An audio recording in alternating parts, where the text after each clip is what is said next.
जय गुरुजी, शुक्राना गुरुजी, अनंतम अनंतम शुक्राना गुरुजी। ओम नमः शिवाय, शिवजी सदा सहाय। ओम नमः शिवाय, गुरुजी सदा सहाय। गुरुजी के चरणों में मेरा कोटि कोटि प्रणाम और सारी संगत को जय गुरुजी। संगत जी, इस चैनल पर गुरुजी के शुक्राना सत्संग शेयर किए जाते हैं। सत्संग को ध्यान से सुने और अंत तक सुने ताकि गुरुजी की ब्लेसिंग्स आपको मिले। चैनल को सब्सक्राइब करें, बेल आइकन को प्रेस करें ताकि सत्संग की सबसे पहली नोटिफिकेशन आप तक पहुंचे और आप गुरुजी के डिवाइन सत्संग जल्दी से जल्दी सुन पाए। सत्संग अच्छा लगे तो लाइक करें, अपनों के साथ शेयर करें, कमेंट में जय गुरुजी जरूर लिखें। जय गुरुजी, शुक्राना गुरुजी। संगत जी, गुरुजी ब्लेस सत्संग में आप सबका स्वागत है और उम्मीद करती हूँ आप सब स्वस्थ होंगे। और आज मैं अपना शुक्राना सत्संग लेकर आपके सामने उपस्थित हुई हूँ। ये शुक्राना सत्संग 4 अप्रैल 2024 का है। एक्चुअली आज गुरुपा ने काफ़ी टाइम से मैसेज दिया था कि पिछले साल का शुक्राना सत्संग शेयर करो, और मैंने शेयर भी किया था अपनी जर्नी को। लेकिन आज ऐसे अचानक से अपनी पुरानी डायरी खोली तो एक सत्संग सामने आया जिसका शुक्राना मैंने आज तक नहीं किया था। शायद गुरुजी का इशारा इसी तरफ होगा। तो आज मैं अपना वो शुक्राना सत्संग आपके सामने शेयर करने जा रही हूँ। जय गुरुजी, शुक्राना गुरुजी। सत्संग ध्यान से सुने, पूरा सुने, अंत तक सुने ताकि गुरुजी की ब्लेसिंग्स आपको मिले, क्योंकि आधा अधूरा सत्संग सुनने से आधी अधूरी ही ब्लेसिंग्स मिलती हैं, ऐसा गुरुपा कहते हैं। और हमारी पूरी कोशिश होनी चाहिए कि हम गुरुजी की भर भर के और पूरी से पूरी ब्लेसिंग्स लें। जय गुरुजी, शुक्राना गुरुजी। चलिए संगत जी, अपना शुक्राना सत्संग शेयर करती हूँ। सबसे पहले मंत्र जाप करूंगी। ओम नमः शिवाय, शिवजी सदा सहाय। ओम नमः शिवाय, गुरुजी सदा सहाय। गुरुजी के चरणों में मेरा कोटि कोटि प्रणाम। संगत जी, ये शुक्राना सत्संग मैंने जैसा आपको पहले बताया, ये 4 अप्रैल 2024 का है। जब शॉप पर आ रही थी तब येलो बटरफ्लाई के रूप में गुरुपा ने दर्शन दिए। जय गुरुजी, शुक्राना गुरुजी, अनंतम अनंतम शुक्राना गुरुजी। फिर शॉप खोली, सफाई की और पूजा कर रही थी। तब 2 लेडीज मेरी शॉप पर आई। जब उन्होंने देखा कि मैं पूजा कर रही हूँ तब वह बैठ गई और इंतजार करने लगी। मैंने पूजा की, फिर मैंने उन्हें पूछा कि हाँ जी बताइए, आपको क्या लेना है। तब उन्होंने बताया कि रील लेनी है। मैंने उन्हें नलकियां दिखाई। तब उन्होंने कहा कि इसे नलकी और रील दोनों ही कहते हैं। मैंने कहा हाँ जी। फिर उनमें से जो ओल्ड लेडी थी, उन्होंने कहा कि यह दुकान आपकी है, घर आपका है। मैंने कहा हाँ जी।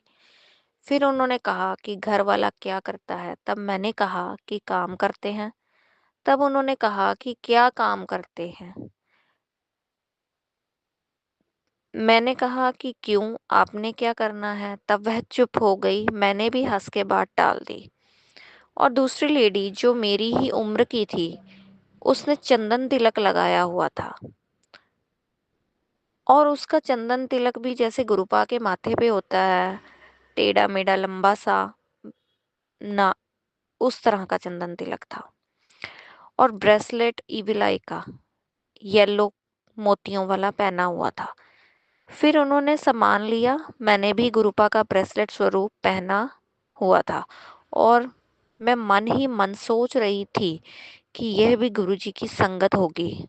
ऐसा मैं इसलिए सोच रही थी क्योंकि उन्होंने चंदन तिलक लगाया था, और उस दिन थर्सडे का दिन था। उन्होंने येलो सूट पहना था, येलो ही ब्रेसलेट, इविलाई वाला ब्रेसलेट पहना हुआ था, येलो मोतियों वाला। शायद इसलिए मुझे लगा कि शायद ये भी गुरुजी की संगत है। मैंने भी उस समय गुरुजी का ब्रेसलेट स्वरूप पहना हुआ था। फिर उन्होंने सामान लिया और वह जाने लगी, और मन ही मन मैं सोच रही थी कि यह गुरुजी की संगति होगी। अगर है तो यह मेरा ब्रेसलेट देखकर जरूर कुछ कहेंगी। पर उन्होंने कुछ भी नहीं कहा संगत जी। फिर उन्होंने पेमेंट की और वह जाने लगी। तब मुझसे रहा नहीं गया। मैंने पूछ लिया कि आप भी गुरुजी के सत्संग जाते हो? उन्होंने कहा कि नहीं, सोच रहे हैं, पर अभी किसी गुरु को धारण नहीं किया। फिर उन्होंने मुझे पूछा कि आप किस गुरु को मानते हो?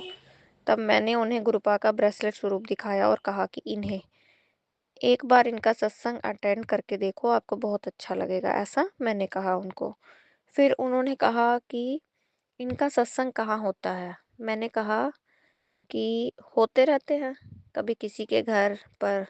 फिर मैंने कहा कि कल भी इनका एक सत्संग हुआ था। इनका दिल्ली में छतरपुर में बड़ा मंदिर है, वहाँ का लंगर प्रसाद ज़रूर खाना, दवाई का काम करता है, ऐसा मैंने उन्हें बताया। यह सब बताते हुए मुझे बहुत खुशी का अनुभव हो रहा था संगत जी, और वह दोनों लेडीज़ भी सुन रही थी। तब बड़ी वाली आंटी जी ने कहा कि छतरपुर का नाम सुना है।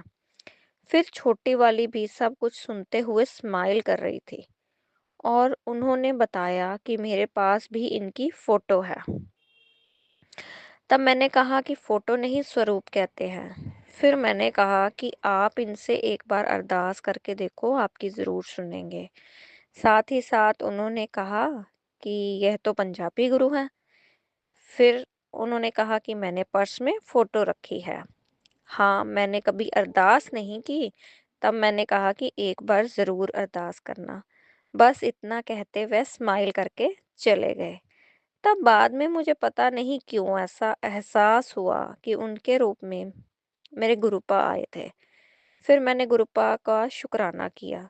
मैंने गुरुपा से माफ़ी भी मांगी, पर मन में प्रसन्नता का अनुभव और खुशी का एहसास है। उस समय बहुत, मतलब वो फीलिंग्स ही अलग थी संगत जी। और मतलब वो देखो, लेडी सब कुछ जानते हुए भी, जबकि उनके पास गुरुपा का स्वरूप था, उसके बावजूद भी उन्होंने प्रिटेंड नहीं किया, बता एहसास नहीं होने दिया कि वह गुरुपा को जानती हैं, और कहा कि ये कौन है, कहाँ सत्संग होते हैं। ये गुरुजी, और मैं लगातार उनके हाव भाव को नोटिस कर रही थी। जय गुरुजी, शुक्राना गुरुजी, अनंतम अनंतम शुक्राना गुरुजी। और सच बोलूं तो उस दिन का मेरा वो जो एक्सपीरियंस था वो बहुत बढ़िया रहा, और एक अलग सी फीलिंग आई, एक अलग सा एहसास हुआ। और उस दिन वो मेरे पहले कस्टमर थे, और मन यही कहता है कि वो गुरुजी ही उस रूप में आए थे, बट मैंने उनको नहीं पहचाना उस समय, लेकिन मन में एहसास हो रहा था। और बाद में गुरुजी का बहुत बहुत शुक्राना भी किया, गुरुजी से माफ़ी भी मांगी कि मैंने आपको नहीं पहचाना।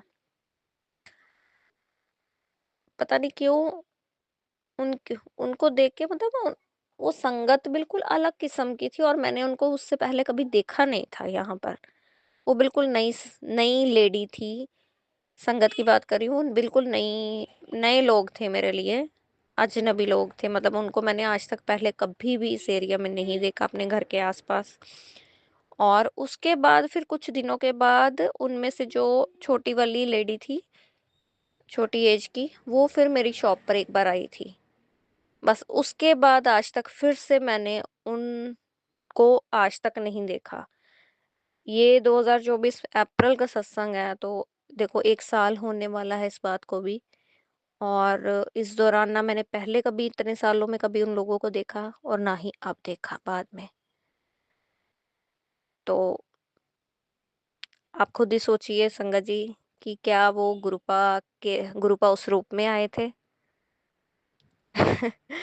और सच में अभी आपसे बात कर रही हूँ तो मुझे मन में बहुत ही ज़्यादा मतलब खुशी फील हो रही है कि वाकई वो गुरुपा थे उस रूप में। और वो किस तरह से मेरे से बात कर रहे थे, अनजान बन के, जैसे वो कुछ जानते नहीं। सच में ये चीज़ें जब होती हैं लाइफ में, हम एक्सपीरियंस करते हैं, तो इन एक्सपीरियंस का या इन अनुभवों का जो इम्पैक्ट हमारे ऊपर पड़ता है, या हमारी लाइफ के ऊपर, या हमारी बातों के ऊपर, वो बिल्कुल डिफरेंट होता है। और इन चीज़ों से बहुत कुछ सीखने को मिलता है। चलिए संगत जी, आज का सत्संग यहीं समाप्त करते हैं। एक नए सत्संग के साथ आपके सामने फिर हाजिर होंगी। अपने कुछ और एक्सपीरियंस आपके साथ साझा करूंगी इसी चैनल पर। और आप, गुरु जी से प्रार्थना करती हूँ आप सब स्वस्थ रहे, मस्त रहे, अपना ध्यान रखें। जय गुरु जी, शुक्राना गुरु जी। ओम नमः शिवाय, शिव जी सदा सहाय, ओम नमः शिवाय, गुरु जी सदा सहाय।